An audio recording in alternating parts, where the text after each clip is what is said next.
أعوذ بالله من الشيطان الرجيم بسم الله الرحمن الرحيم فأرسلنا عليهم الطوفان والجراد والقمل والضفادع والدم آيات مفصلات فاستكبروا وكانوا. تو ہم نے ان پر طوفان اور ٹڈی اور پسو یا جوئیں اور مینڈک اور خون کی جدا جدا نشانیاں بھیجی تو انہوں نے تکبر کیا اور وہ مجرم قوم تھی. فَأَرْسَلْنَا تو ہم نے بھیجا. جب جادوگروں کے ایمان لانے کے بعد بھی فرعونی اپنے کفر اور سرکشی پر جمے رہے تو ان پر اللہ تبارک و تعالیٰ کی نشانیاں پے در پہ وارد ہونے لگیں، کیونکہ حضرت موسیٰ علیہ السلام نے دعا کی تھی کہ یا رب، فرعون زمین میں بہت سرکش ہو گیا ہے اور اس کی قوم نے بھی عاج شکنی کی ہے، انہیں ایسے عذاب میں گرفتار کر جو ان کے لیے سزا ہو اور میری قوم اور بعد والوں کے لیے عبرت اور نصیحت ہو. اللہ تبارک و تعالیٰ نے طوفان بھیجا. ہوا یوں کہ بادل آیا، اندھیرا ہوا اور کثرت سے بارش ہونے لگی. قبطیوں کے گھروں میں پانی بھر گیا، یہاں تک کہ وہ اس میں کھڑے اور پانی ان کے گردن کے ہنسلیوں تک آ گیا. ان میں سے جو بیٹھا وہ ڈوب گیا. یہ لوگ نہ ہل سکتے تھے نہ کچھ کام کر سکتے تھے. ہفتہ کے دن سے لے کر دوسرے ہفتے تک 7 روز اسی مصیبت میں مبتلا رہے، اور باوجود اس کے کہ بنی اسرائیل کے گھر ان کے گھروں سے متصل تھے، ان کے گھروں میں پانی نہ آیا. جب یہ لوگ عاجز ہوئے تو حضرت موسیٰ علیہ السلام سے عرض کی، ہمارے لیے دعا فرمائیے کہ یہ مصیبت دور ہو جائے تو ہم آپ پر ایمان لے آئیں گے اور بنی اسرائیل کو آپ کے ساتھ بھیج دیں گے. حضرت موسیٰ علیہ السلام نے دعا فرمائی تو طوفان کی مصیبت دور ہو گئی. زمین میں وہ سرسبزی اور شادابی آئی جو پہلے کبھی نہ دیکھی تھی. کھیتیاں خوب ہوئیں اور درخت خوب پھلے. یہ دیکھ کر فرعونی کہنے لگے، یہ پانی تو نعمت تھا اور ایمان نہ لائے. 1 مہینہ تو عافیت سے گزرا، پھر اللہ تبارک و تعالیٰ نے ٹڈی بھیجی. وہ کھیتیاں اور پھل، درختوں کے پتے، مکان کے دروازے، چھتیں، تختے، سامان، حتیٰ کہ لوہے کی کیلیں کھا گئیں اور قبطیوں کے گھروں میں بھر گئی، لیکن بنی اسرائیل کے یہاں نہ گئیں. اب قبطیوں نے پریشان ہو کر پھر حضرت موسیٰ علیہ السلام سے دعا کی درخواست کی اور ایمان لانے کا وعدہ کیا. اس پر عہد و پیمان کیا. 7 روز یعنی ہفتے سے ہفتے تک ٹڈی کی مصیبت میں مبتلا رہے، پھر حضرت موسیٰ علیہ السلام کی دعا سے نجات پائی. کھیتیاں اور پھل اور جو کچھ باقی رہ گئے تھے انہیں دیکھ کر کہنے لگے، یہ ہمیں کافی ہیں، ہم اپنا دین نہیں چھوڑیں گے. چنانچہ ایمان نہ لائے، عہد وفا نہ کیا اور اپنے اعمال خبیثہ میں مبتلا ہو گئے. 1 مہینہ عافیت سے گزرا، پھر اللہ تبارک و تعالیٰ نے قمل بھیجے. اس میں مفسرین کا اختلاف ہے. بعض کہتے ہیں قمل گھن ہے، بعض کہتے ہیں کہ جوں، بعض کہتے ہیں ایک اور چھوٹا سا کیڑا ہے. اس کیڑے نے جو کھیتیاں اور پھل باقی رہے تھے وہ کھا لیے. یہ کیڑا کپڑوں میں گھس جاتا تھا اور جلد کو کاٹتا تھا، کھانے میں بھر جاتا تھا. اگر کوئی 10 بوری گندم چکی پر لے جاتا تو 3 سیر واپس لاتا، باقی سب کیڑے کھا جاتے. یہ کیڑے فرعونیوں کے بال، بھویں، پلکیں چاٹ گئے، ان کے جسم پر چیچک کی طرح بھر جاتے، حتیٰ کہ ان کیڑوں نے ان کا سونا دشوار کر دیا. اس مصیبت سے فرعونی چیخ پڑے اور انہوں نے حضرت موسیٰ علیہ السلام سے عرض کی، ہم توبہ کرتے ہیں، آپ اس بلا کے دور ہونے کی دعا فرمائیے.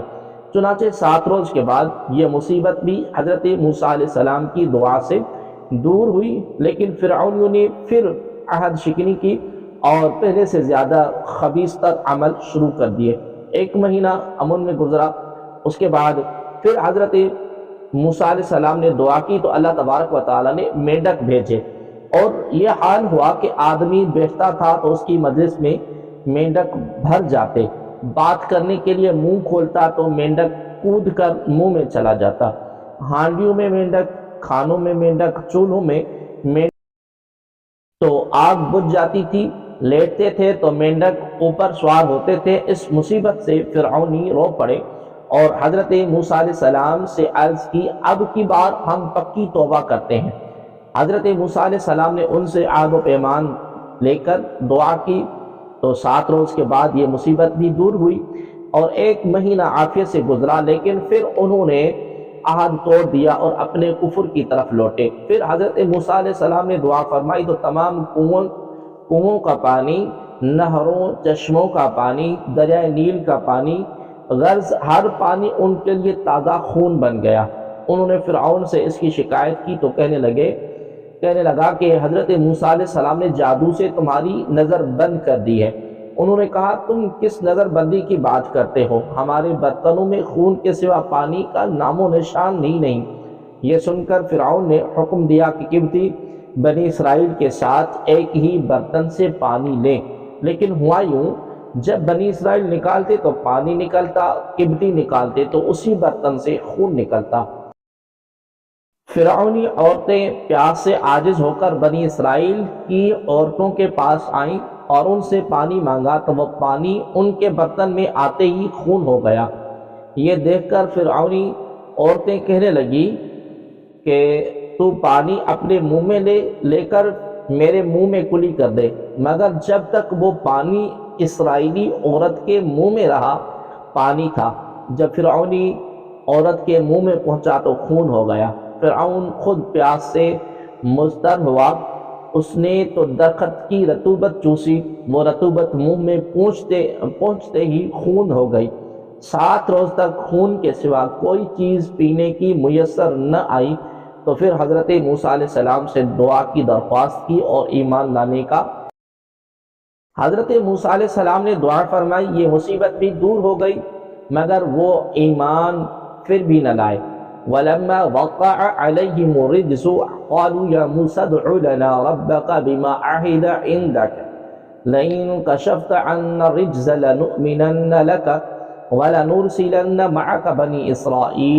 اور جب ان پر عذاب واقع ہوتا تو کہتے اے موسیٰ ہمارے لیے اپنے رب سے دعا کرو اس عہد کے سبب جو اس کا تمہارے پاس ہے، بے شک اگر ہم سے عذاب اٹھا دو گے تو ہم ضرور آپ پر ایمان لائیں گے اور ضرور ہم بنی اسرائیل کو تمہارے ساتھ کر دیں گے۔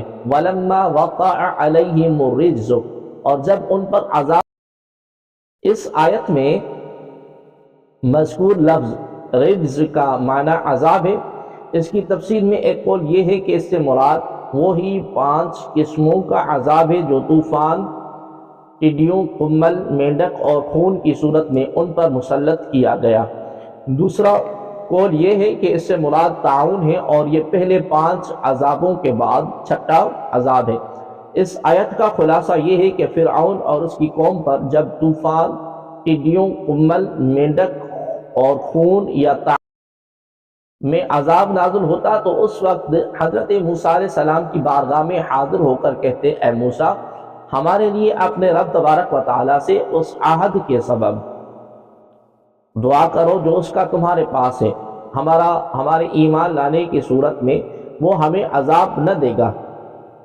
اگر آپ علیہ السلام نے ہم سے یہ عذاب دور کر دیا تو ہم وعدہ کرتے ہیں کہ ضرور آپ پر ایمان لائیں گے اور آپ کے مطالبے کو پورا کرتے ہوئے ہم ضرور بنی اسرائیل کو آپ کے ساتھ رہوں۔ اس آیت سے معلوم ہوا کہ اللہ تبارک و تعالیٰ کے کام اس کے مقبول بندوں کی طرف منسوب کیے جا سکتے ہیں اور مشکلات میں اللہ تبارک و تعالیٰ کے مقبول بندوں کی بارگاہ میں حاضر ہو کر ان سے حاجت روائی کا مطالبہ کیا جا سکتا ہے۔ جیسے عذاب دور کرنا اللہ تبارک و تعالیٰ کا کام ہے، جبکہ فرعون اور اس کی قوم نے عذاب دور کرنے کی نسبت حضرت موسیٰ علیہ السلام کی طرف کرتے ہوئے عرض کی لئن کشفت عنا الرجز، بے شک اگر آپ نے ہم سے یہ عذاب دور کر دیا۔ اس نسبت پر نہ تو حضرت موسیٰ علیہ السلام نے کوئی اعتراض کیا، نہ اللہ تبارک و تعالیٰ نے کوئی عتاب فرمایا۔ اس طرح بیٹا دینا اللہ تبارک و تعالیٰ کا کام ہے، جبکہ حضرت جبریل علیہ السلام نے اس کی نسبت اپنی طرف کرتے ہوئے حضرت مریم رضی اللہ تعالیٰ عنہ انما انا رسول ربک لاہب لک غلاما زکیا، میں تو تیرے رب کا بھیجا ہوا ہوں تاکہ میں تجھے ایک پاکیزہ بیٹا عطا کر دوں۔ یوں ہی پرندوں کو پیدا کرنا، مادرزاد اندھوں کو آنکھیں دینا، کوڑھیوں کو شفا یاب کرنا، مردوں کو زندہ کرنا اللہ تبارک و تعالیٰ کا کام ہے۔ جبکہ حضرت عیسیٰ علیہ السلام نے اسے اپنی طرف منسوب کرتے ہوئے فرمایا انی اخلق لکم من الطین کہیئۃ الطیر فانفخ فیہ فیکون طیرا باذن اللہ وابرئ الاکمہ والابرص واحیی الموتى باذن اللہ۔ میں تمہارے لیے مٹی سے پرندے جیسی ایک شکل بناتا ہوں، پھر اس میں پھونک ماروں گا تو وہ اللہ تبارک و تعالیٰ کے حکم سے فوراً پرندہ بن جائے گا، اور میں پیدائشی اندھوں کو اور کوڑ کے مریضوں کو شفا دیتا ہوں، اور میں اللہ کے حکم سے مردوں سر دست قرآن سے یہ 3 مقامات ذکر کیے ہیں جن میں اللہ تبارک و تعالیٰ کے کاموں کو اللہ تبارک و تعالیٰ کے مقبول بندوں کی طرف منسوب کیا گیا۔ اب صحابہ کرام رضوان اللہ علیہم اجمعین کی سیرت سے چند واقعات ملاحظہ ہوں۔ جب کبھی صحابہ کرام رضوان اللہ علیہم اجمعین کو کوئی مشکل یا مصیبت پیش آتی یا انہیں کوئی ضرورت یا حاجت درپیش ہوتی تو وہ رسول کریم صلی اللہ علیہ وآلہ وسلم کی طرف رجوع کرتے۔ آپ کریم صلی اللہ علیہ وسلم سے اپنی مصیبتوں کی خلاصی اور اپنی حاجت روائی کے لیے عرض کرتے، اور حضور کریم صلی اللہ علیہ وآلہ وسلم ان کی مشکلات دور کر دیتے اور حاجتیں۔ چنانچہ جنگ بدر میں حضرت عکاشہ رضی اللہ تعالی عنہ کی تلوار ٹوٹ گئی تو وہ تاجدار رسالت صلی اللہ علیہ وآلہ وسلم کی بارگاہ میں حاضر ہوئے۔ آپ کریم صلی اللہ علیہ وآلہ وسلم نے انہیں ایک چھڑی دی جو ان کے ہاتھ میں پہنچتے ہی تلوار بن گئی۔ جنگ احد کے موقع پر حضرت قتادہ رضی اللہ تعالی عنہ کی آنکھ تیر لگنے سے نکل گئی تو وہ ڈھیلا لے کر آقا کریم صلی اللہ علیہ وسلم کی بارگاہ میں حاضر ہو گئے اور آنکھ مانگی تو آپ کریم صلی اللہ علیہ وسلم نے انہیں آنکھ عطا کر دی۔ غزوہ خیبر کے موقع پر حضرت سلمہ بن عقور رضی اللہ تعالی عنہ نے اپنی ٹوٹی ہوئی پنڈلی لے کر بارگاہ رسالت میں حاضر ہوئے تو آپ کریم صلی اللہ علیہ وسلم نے اس وقت ان کی پنڈلی کو درست کر دیا۔ کہ حد سے نجات پانے کے لیے ایک صحابی نے دعا کی درخواست کی، حضور عالم صلی اللہ علیہ وسلم نے دعا فرمائی تو ایسی بارش برسی کہ ہفتہ بھر رکنے کا نام۔ صحابہ کرام رضوان اللہ علیہم اجمعین ایک مرتبہ سفر میں پیاس سے جاں بلب ہوئے تو بارگاہ رسالت میں حاضر ہو کر اپنی پیاس کے بارے میں عرض کی۔ سرکار کائنات صلی اللہ علیہ وآلہ وسلم نے انگلیوں سے پانی کے چشمے بہا کر انہیں سیراب کر دیا، اور حضرت ربیعہ رضی اللہ تعالی عنہ نے جنت مانگی تو انہیں جنت۔ فلما کشفنا عنہم الرجز الى اجل هم بالغوه اذا هم ينقصون فانتقمنا منهم فاغرقناهم في اليم بانهم كذبوا بآياتنا وكانوا عنها غافلين وأورثنا القوم الذين كانوا يستضعفون مشارق الأرض ومغاربها التي باركنا فيها وتمت كلمة ربك على بني إسرائيل بما صبروا ودمرنا ما كان يصنع فرعون وقومه وما كانوا۔ پھر جب وہ ان سے اس مدت تک کے لیے عذاب اٹھا لیتے جس تک انہیں پہنچنا تھا وہ فوراً اپنے عہد توڑ دیتے تو ہم نے ان سے بدلہ لیا تو انہیں دریا میں ڈبو دیا، کیونکہ انہوں نے ہماری آیتوں کو جھٹلایا اور ان سے بالکل غافل رہے، اور ہم نے اس قوم کو جسے دبایا گیا تھا اس زمین کے مشرقوں اور مغربوں کا مالک بنا دیا جس میں ہم نے برکت رکھی تھی، اور بنی اسرائیل پر ان کے صبر کے بدلے میں تیرے رب کا اچھا وعدہ پورا ہو گیا، اور ہم نے وہ سب تعمیرات برباد کر دیے جو فرعون اور اس کی قوم بناتی تھی، وہ عمارتیں جنہیں وہ بلند کرتے تھے۔ فانتقمنا منہم، تو ہم نے ان سے بدلہ لیا۔ اس کا معنی جب فرعونیوں کو عذاب سے اور کسی عہد پر قائم نہ رہے اور ایمان نہ لائے اور کفر نہ چھوڑا تو جو میعاد ان کے لیے مقرر فرمائی گئی تھی وہ پوری ہونے کے بعد انہیں اللہ تبارک و تعالی نے دریائے نیل میں غرق کر کے ہلاک کر دیا۔ وَأَوْرَثْنَا، اور ہم نے مالک بنا دیا۔ حضرت موسیٰ علیہ السلام نے بنی اسرائیل کو غیبی خبر دی تھی کہ عن قریب تمہارا رب تمہارے دشمنوں کو ہلاک کر دے گا اور تمہیں زمین میں جانشین بنا دے گا۔ جیسا آپ نے فرمایا تھا ویسا ہی ہوا۔ چنانچہ اللہ تبارک و تعالیٰ نے فرعون کو غرق کر کے ہلاک کر دیا۔ اس کا ذکر پہلے والی آیت میں ہے، اور اللہ تبارک و تعالیٰ نے بنی اسرائیل کو پورے مصر اور شام کا مالک بنا دیا، اس کا ذکر اس آیت میں ہے۔ اس آیت کا خلاصہ ہے کہ فرعون کے غرق ہو جانے کے بعد اللہ تبارک و تعالیٰ نے فرعون کے مظالم کا شکار بنی اسرائیل کو سرزمین کے مشرق اور مغرب یعنی مصر اور شام کا مالک بنا دیا۔ اس سرزمین میں اللہ تبارک و تعالیٰ نے نہروں، درختوں اور پیداوار کی کثرت سے برکت رکھی تھی۔ اس طرح بنی اسرائیل پر ان کے صبر کی وجہ سے اللہ تبارک و تعالیٰ کا اچھا وعدہ پورا ہو گیا، اور اللہ تبارک و تعالیٰ نے ان تمام عمارتوں، ایوانوں اور باغوں کو برباد کر دیا جو فرعون اور اس کی قوم نے بنائے تھے۔ اس آیت میں صبر کی فضیلت بھی بیان کی گئی کہ بنی اسرائیل کو ان کے صبر کی وجہ سے عزت، غلبہ، خوشحالی اور حکمرانی نصیب ہوئی۔ وَجَاوَزْنَا بِبَنِي إِسْرَائِيلَ الْبَحْرَ فَأَتَوْا عَلَىٰ قَوْمٍ يَعْكُفُونَ عَلَىٰ أَصْنَامٍ لَهُمْ قَالُوا يَا مُوسَى اجْعَل لَّنَا إِلَٰهًا كَمَا لَهُمْ آلِهَةٌ قَالَ إِنَّكُمْ قَوْمٌ تَجْهَلُونَ إِنَّ هَٰؤُلَاءِ مُتَبَرٌّ مَّا هُمْ فِيهِ وَبَاطِلٌ مَّا كَانُوا۔ اور ہم نے بنی اسرائیل کو دریا سے پار کر دیا تو ان کا گزر ایک ایسی قوم کے پاس سے ہوا جو اپنے بتوں کے آگے جم کر بیٹھے ہوئے تھے۔ بنی اسرائیل نے کہا اے موسیٰ ہمارے لیے بھی ایسا ہی ایک معبود بنا دو جیسا ان کے لیے معبود ہے۔ موسیٰ نے فرمایا تم یقیناً جاہل لوگ ہو، بے شک یہ لوگ جس کام میں پڑے ہوئے ہیں یہ سب برباد ہونے والے ہیں، اور جو کچھ یہ کر رہے ہیں وہ سب باطل ہے۔ وَجَاوَزْنَا بِبَنِي إِسْرَائِيلَ الْبَحْرَ، اور ہم نے بنی اسرائیل کو دریا سے پار کر دیا۔ اس آیت سے اللہ تبارک و تعالیٰ نے بنی اسرائیل سے نعمت کی جو ناشکریاں ہوئیں اور جن برے افعال میں وہ مبتلا ہوئے ان کا اور دیگر واقعات کا بیان شروع فرمایا، اور اس سے مقصود نبی اکرم صلی اللہ علیہ وآلہ وسلم کو تسلی دینا اور آپ کی امت کو نصیحت کرنا ہے کہ وہ کسی حال میں بھی اپنے نفس کا محاسبہ، اپنے نفس کے محاسبے سے غافل نہ ہو اور اپنے احوال میں۔